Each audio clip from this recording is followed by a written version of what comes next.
दोस्तों ये है हाथी। ये बहुत ज़्यादा ताकतवर होते हैं। ये बहुत आसानी से किसी मजबूत पेड़ को जड़ से उखाड़ सकते हैं, लेकिन फिर भी ये अक्सर एक पतली सी चेन में कैद होते हैं। जबकि ये ताकतवर जानवर इस चेन को बहुत आसानी से तोड़ सकते हैं, लेकिन ये हाथी इसे तोड़ने की कोशिश भी नहीं करते। ऐसा क्यों? दोस्तों ये कहानी तब शुरू होती है जब ये हाथी के बच्चे को उसके बचपन में पकड़ के लाया जाता है, जब ये इतने मजबूत नहीं होते और इस चेन को तोड़ नहीं सकते।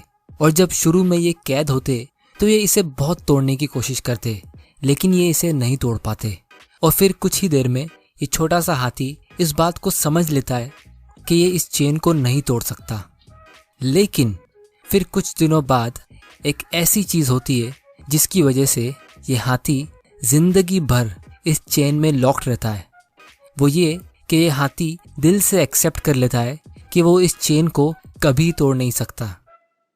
जिस तरह दुनिया के बहुत सारे लोग दिल से एक्सेप्ट कर लेते कि वो कभी सेव करके और इन्वेस्ट करके करोड़पति नहीं बन सकते, लेकिन क्या वो अपनी पूरी जिंदगी में कभी भी अमीर नहीं बन सकते? या सिर्फ उस टाइम पे वो फाइनेंशियली वीक है और आगे जाके स्ट्रॉन्ग बन सकते? जब आप यंग होते हो और अपनी लाइफ बिल्कुल 0 रुपीज से स्टार्ट करते हो, तो हो सकता है आप 15 से 20 साल लगा दो या उससे ज़्यादा टाइम बहुत मेहनत करके, सेविंग्स और इन्वेस्टिंग करके अपनी लाइफ का पहला करोड़ जमा करने में। लेकिन उसके बाद का आपकी लाइफ का दूसरा करोड़ रुपया सिर्फ और सिर्फ 3 से 5 साल के अंदर आएगा, बिना आपके कुछ काम किए, बिना उसमें और पैसे ऐड किए। और फिर उसके बाद के 2 और करोड़ उसके अगले 3 से 5 साल के अंदर ऐड हो जाएंगे। मतलब अगर आप अभी अपनी 20s में हो और कोई आपसे ये बात कह दे कि उसने फ्यूचर देखा है और उसने ये देखा है कि आप 50 साल की उम्र में 5 करोड़ की प्रॉपर्टी के मालिक होगे, तो शायद आप खुद भी इस बात का यकीन नहीं कर पाओगे, क्योंकि 40 साल की उम्र तक आप सिर्फ करोड़पति बने हो। 5 करोड़ का टारगेट अभी भी बहुत दूर है, लेकिन करोड़पति बनने के 10 साल में ही आपके 1 करोड़ की वैल्यू 4 से 5 करोड़ रुपयों की होगी। ये सब होगा इस पावर ऑफ कंपाउंडिंग के जरिए, जो आज मैं इस वीडियो में काफ़ी डिटेल में समझाऊंगा। अब दोस्तों आप में से बहुत लोग पूछोगे कि हम अपनी लाइफ का पहला करोड़ कैसे जमा करें, और मेरे हिसाब से ये बहुत ही इंपॉर्टेंट क्वेश्चन है, क्योंकि मैक्सिमम लोगों के लिए उनकी लाइफ का सबसे पहला करोड़ सबसे मुश्किल होता है। और कुछ लोग अगर इसे जमा भी कर लेते तो वो इसे उतनी स्पीड में ग्रो नहीं कर पाते। तो अगर आप सच में अमीर बनना चाहते हो और जल्दी फाइनेंशियल फ्रीडम हासिल करना चाहते हो, तो दोस्तों इस वीडियो को एंड तक देख लेना बिना स्किप किए, क्योंकि आज मैं कुछ ऐसे ही बहुत ही इंपॉर्टेंट सीक्रेट्स और कॉन्सेप्ट्स शेयर करने वाला हूँ जो वॉरेन बफेट से लेकर दुनिया के सारे सक्सेसफुल लोग अच्छे से समझते हैं, जिसका फायदा उठाकर वो अमीर बनते हैं और हमेशा अमीर रहते हैं। और इसीलिए मैं गारंटीड कह सकता हूँ कि आप भी इस वीडियो के देखने के बाद उतने ही कॉन्फिडेंट हो जाओगे अपनी फाइनेंशियल जर्नी में अमीर बनने के लिए, जितने वॉरेन बफेट थे अपनी यंग एज में, जब उनके पास कोई भी पैसा नहीं था। तब भी वॉरेन बफेट ने ये लाइन कही थी, I knew I was going to be rich. I don't think I ever doubted it for a minute. क्योंकि उन्होंने इस कंपाउंडिंग के फोर्स को काफ़ी गहराई से समझा था। तो चलिए शुरू करते हैं। दोस्तों इस वीडियो को मैंने 3 पार्ट्स में डिवाइड किया है।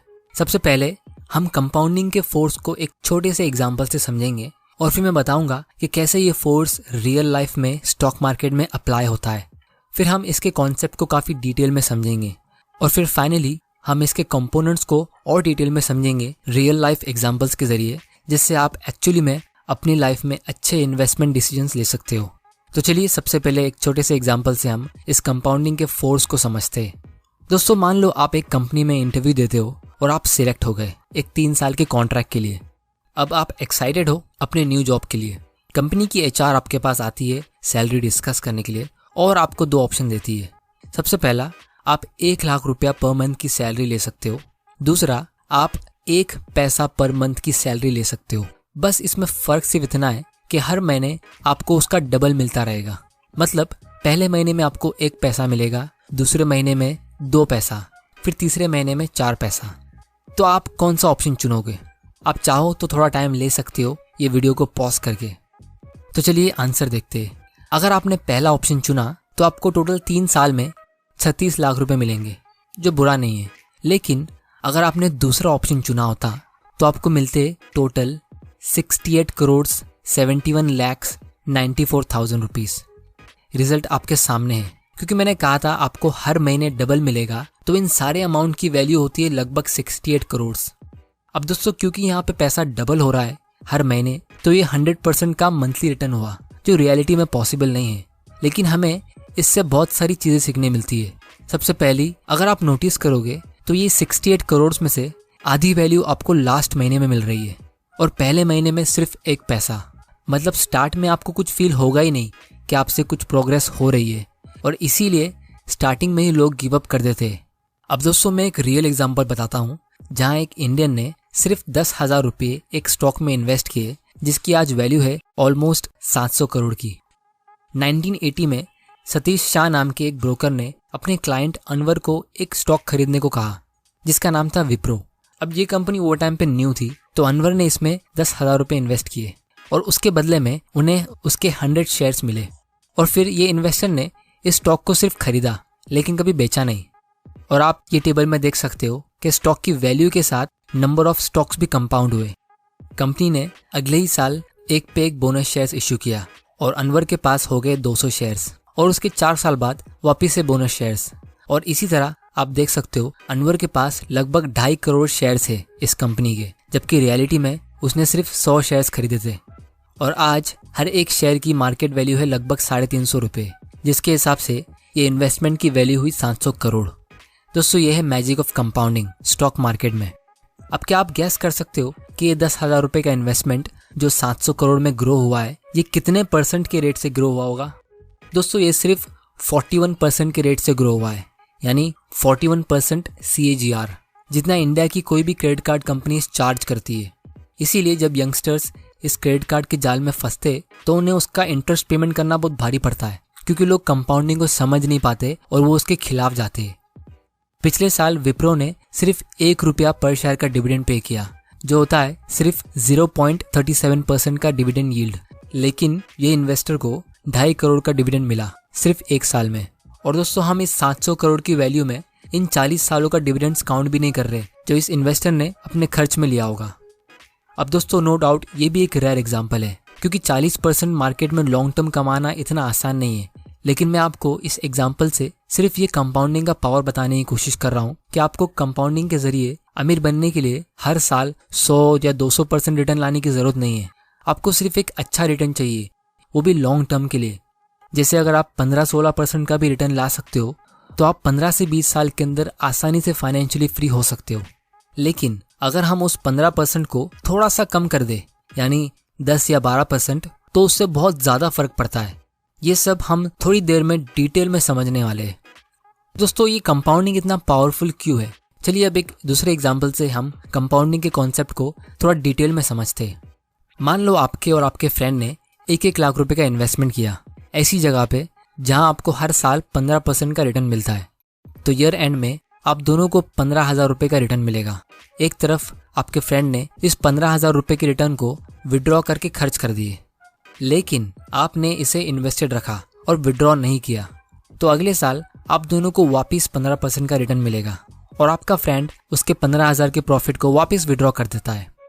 लेकिन आपको सेकेंड ईयर में 15,000 की जगह पे 17,250 रुपए का प्रॉफिट मिलेगा, क्योंकि आपने अपने 15,000 को इसमें इन्वेस्टेड रखा, तो इस 15,000 ने भी 15% अर्न किया। तो ये 15,000 का 15% होता है 2,250 रुपीज़। अब दोस्तों आपको यहाँ तक कैलकुलेशन काफ़ी सिंपल लग रहा होगा और आपको ये भी पता है कि आप इस छोटे से अमाउंट से बहुत अमीर तो नहीं बन गए हो, और इसीलिए आपका फ्रेंड आप पे हंस रहा है कि इतने कम पैसे से आप क्या कर लोगे। लेकिन क्योंकि आप कंपाउंडिंग के सीक्रेट को जानते हो, तो आप बिल्कुल चुप रहते हो। अब थोड़ा फास्ट फॉरवर्ड करते और मान लो 10 साल निकल गए और आपका फ्रेंड हर साल की तरह अपने 15% के रिटर्न को विड्रॉ करता रहा और उसे एंजॉय करता रहा। लेकिन 10 साल के बाद आपका 15% आपको कितना रुपया अर्न करके देगा? आपको मिलेंगे लगभग 52,000, वो भी सिर्फ अपने 10th ईयर में। और वो टाइम तक आपका टोटल बैलेंस होगा 4 लाख से भी ज्यादा। एक तरफ आपके फ्रेंड को अभी भी हर साल का सिर्फ 15,000 मिल रहा है और दूसरी तरफ आपको 50,000 मिल रहा है। दोनों का इन्वेस्टेड अमाउंट सेम था, रेट ऑफ रिटर्न भी सेम है, तो फिर इतना फर्क कैसे हुआ? दोस्तों ये सिर्फ इसीलिए हुआ क्योंकि एक बंदा अपनी लाइफ सिंपल इंटरेस्ट के रूल से जी रहा है और दूसरा बंदा अपनी लाइफ कंपाउंड इंटरेस्ट के रूल से जी रहा है। अब दोस्तों आप यकीन मानो या ना मानो, लेकिन बहुत सारे मिडिल क्लास के लोग इस कंपाउंडिंग के पावर को समझ ही नहीं पाते, क्योंकि हमें कंपाउंडिंग के कॉन्सेप्ट को स्कूल में सिखाया जाता है, लेकिन ये बहुत ही कॉम्प्लेक्स फॉर्मूला के जरिए सिखाया जाता है। लेकिन आप देख सकते हो ये कॉन्सेप्ट कितना सिंपल है। स्कूल में लोगों को सिंपल इंटरेस्ट का कॉन्सेप्ट अच्छे से समझ में आता है और इसीलिए लोग अपनी पूरी जिंदगी और अपने सारे इन्वेस्टमेंट डिसीजंस सिंपल इंटरेस्ट की अंडरस्टैंडिंग के बेसिस पर ही लेते हैं।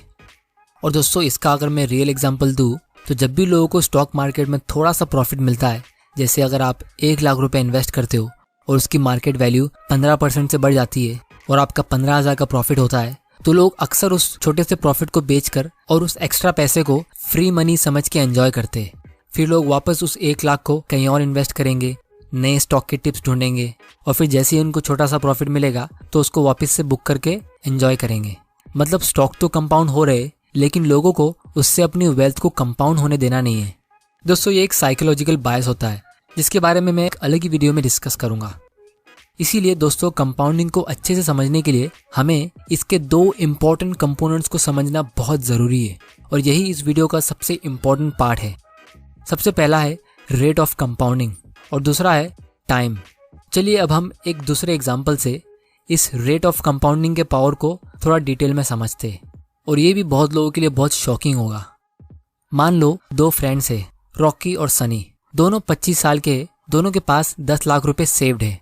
अब क्योंकि दोनों ने ये पैसा बहुत मेहनत करके कमाया है, तो दोनों को सबसे सेफ और सबसे अच्छी जगह चाहिए इसे इन्वेस्ट करने के लिए। तो पहला फ्रेंड जो है सनी, वो इस 10 लाख रुपए को 2 हिस्सों में डिवाइड करता है। पहले 5 लाख को वो एफडी में डालता है और बचे हुए 5 लाख को वो गोल्ड में इन्वेस्ट करता है। और दूसरी तरफ रॉकी भी अपने 10 लाख रुपए को 2 हिस्सों में डिवाइड करता है। 5 लाख को वो एक बड़े बैंक के सेविंग्स अकाउंट में रखता है एज एन इमरजेंसी और बाकी के 5 लाख को वो एक इक्विटी फंड में इन्वेस्ट करता है, जैसे कोई इंडेक्स फंड में, जिससे उसको एवरेज स्टॉक मार्केट का रिटर्न मिल सके। अब थोड़ा फास्ट फॉरवर्ड करते और 20 साल बाद क्या आप गैस कर सकते हो कि ये दोनों की इन्वेस्टमेंट की वैल्यू कितनी हुई होगी? चलिए देखते हैं। सनी को एफडी से मिला 7% का इंटरेस्ट, जिससे उसके 5 लाख की वैल्यू हुई 18 लाख और गोल्ड से उसको मिला 9% का रिटर्न, तो उसके गोल्ड की वैल्यू हुई 25 लाख। जैसा आप इस टेबल में देख सकते हो, गोल्ड का लॉन्ग टर्म रिटर्न फ्लक्चुएटिंग होता है, लेकिन आपको 8 से 9% के आसपास का रिटर्न मिलता है। और अगर आपको गोल्ड के थ्रू ज़्यादा प्रॉफिट भी मिल जाए तो ये उतना पावरफुल रेट से कंपाउंड नहीं हो पाता। गोल्ड एज एन इन्वेस्टमेंट के ऊपर मैं एक अलग से वीडियो बनाऊंगा, जिसे आप यहाँ पे क्लिक करके देख सकते हो। तो सनी के 10 लाख का इन्वेस्टमेंट अब लगभग 44 लाख का हो गया है। लेकिन दूसरी तरफ रॉकी का इमरजेंसी फंड उसके सेविंग्स अकाउंट में 4% के रेट से ग्रो होकर 10 लाख में ग्रो हो गया है। मतलब 20 साल में ये सिर्फ डबल हुआ है। लेकिन उसका इंडेक्स फंड का इन्वेस्टमेंट 17% के रेट से ग्रो होकर बन गया है 98 लाख। तो उसके टोटल 10 लाख के इन्वेस्टमेंट की वैल्यू अब लगभग 1 करोड़ 10 लाख की हो गई है। दोस्तों, ये है अमीर बनने का राज, एसेट एलोकेशन, जिसको फाइनेंशियल इंडस्ट्री के लोग कॉम्प्लिकेटेड बनाते हैं आपसे पैसे कमाने के लिए अलग अलग स्कीम्स बेच के। जब आप यंग होते हो अपने 20s या 30s में और आपके पास रिटायर होने के लिए बहुत टाइम है, तो आपको किसी भी डेट फंड में, जैसे बैंक एफडी में या यूलिप में या कोई भी ऐसी आलतू फालतू स्कीम्स में जहाँ पे आपको 8 से 10% का रिटर्न मिलता है, वहाँ आपको इन्वेस्ट करने की ज़रूरत है ही नहीं। अगर आपके पास इमरजेंसी फंड्स है और ज़रूरी इंश्योरेंस पॉलिसीज़ है, तो फिर ये सब स्कीम्स आपके कुछ काम की है ही नहीं। ये सिर्फ आपके रिटर्न्स को कम करती है। जैसे अगर आपको कोई बैंक ऐसी स्कीम देता है जिसमें आपको इंश्योरेंस प्लस इन्वेस्टमेंट प्लस कोई बोनस गिफ्ट मिल रहा है और उसकी वजह से आपका पोर्टफोलियो 8 से 10% के रेट से ग्रो होता है, तो वो आपके रिटर्न को नीचे खींच रहा है। आपको अपने इन्वेस्टमेंट को और इंश्योरेंस को अलग अलग रखना है। और क्योंकि हम बात कर रहे हैं रेट ऑफ कंपाउंडिंग की, तो एक छोटा सा चार्ट मैंने बनाया है, ये भी आप देख लो, जिससे आप क्लियरली देख सकते हो कि आपके रिटर्न में 1 या 2% का डिफरेंस भी अगर होता है तो उससे लॉन्ग टर्म में कितना फर्क पड़ता है। अगर आप किसी म्यूचुअल फंड में 1% की जगह पे 2% फी पे करते हो, तो लॉन्ग टर्म में आपका कितना नुकसान होगा। यहाँ पे मैंने ये अज्यूम किया है कि आपने सिर्फ एक बार यानी 1 टाइम 10,000 रुपीज़ का इन्वेस्टमेंट किया है और आपको उसमें 10% का रिटर्न मिला है।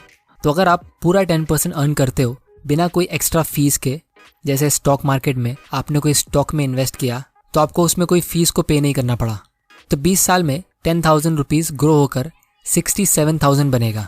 लेकिन अगर हम किसी म्यूचुअल फंड में इन्वेस्ट करते जिसका एक्सपेंस रेशियो 2.5% का होता है और उस म्यूचुअल फंड ने भी 10% का रिटर्न दिया है, तो हमें सिर्फ 40,000 रुपये मिलेगा।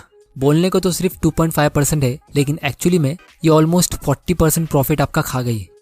अब दोस्तों ये तो सिर्फ एक वन टाइम इन्वेस्टमेंट था, वो भी 10,000 रुपीज़ का। लेकिन आप सोच सकते हो अपनी लाइफ टाइम में 1 या 2% की फीस से आप कितना बड़ा लॉस ले सकते हो। और इसीलिए अगर आप किसी अच्छे इन्वेस्टर की एडवाइस लोगे तो आपको इंडेक्स फंड सजेस्ट करेगा, जिसका एक्सपेंस रेशियो सबसे कम होता है। फाइनली दोस्तों मैं आपको एक ऐसा एग्जाम्पल दिखाता हूँ जिससे हमें कंपाउंडिंग के इस कंपोनेंट टाइम को अच्छे से समझने मिलेगा।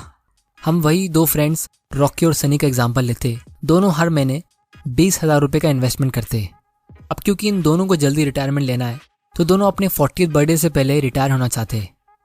बस फर्क सिर्फ इतना है कि रॉकी ने 20 साल की उम्र में इन्वेस्टमेंट शुरू किया और सनी ने 25 साल की उम्र में इन्वेस्टमेंट शुरू किया। मतलब रॉकी ने टोटल 20 साल तक इन्वेस्टमेंट किया और सनी ने 15 साल।